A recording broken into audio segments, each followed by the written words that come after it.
Good evening mga boss. Meron tayo ditong Toyota Alphard. Ito artista van to mga boss. Alphard V6 na nagpa-install ng ating QCY Android head unit na 13.1 inches. So ito siya mga boss, 13.1 siya.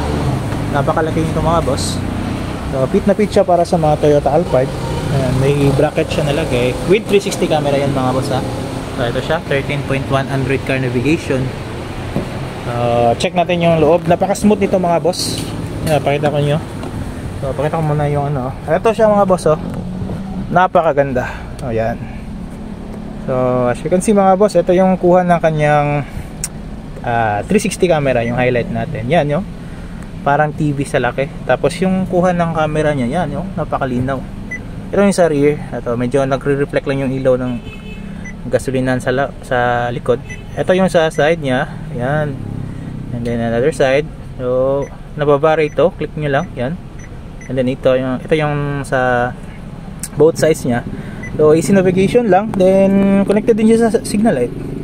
Kunwari signal light ka sa left, yan. Yung signal light. Yung left side ng sasakyan yung makikita, yan. And sa right side, automatic siya. And then the hazard, yan, the hazard, yung dalawang side. So and the reverse,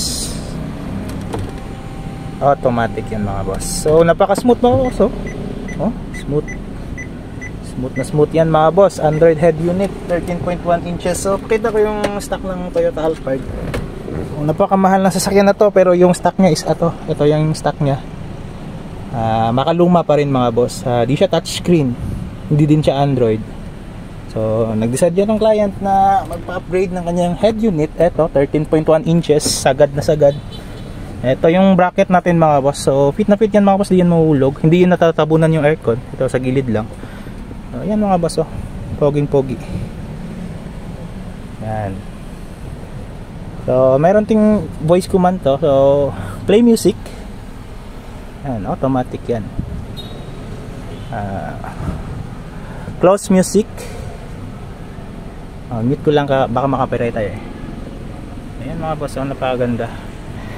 So again mga boss, ulitin ko, Toyota Alphard V6, nagpakabit ng ating QCY Android head unit 13.1 inches. Ito artista van kung tawagin ba. V6. So only here mga boss, Android Autos accessories pagad yan. So late night na tayo tapos. Yan. So open kami Monday to Sunday mga boss, 9 AM to 5 PM, pero meron tayong overtime pag ito mga ganitong cases. Pwede natin yung overtime man. So ito yung mga camera nya, rear, dalawang side mirror, tsaka yung sa front. Side mirror and then front. Okay mga boss, yun lang po. Peace.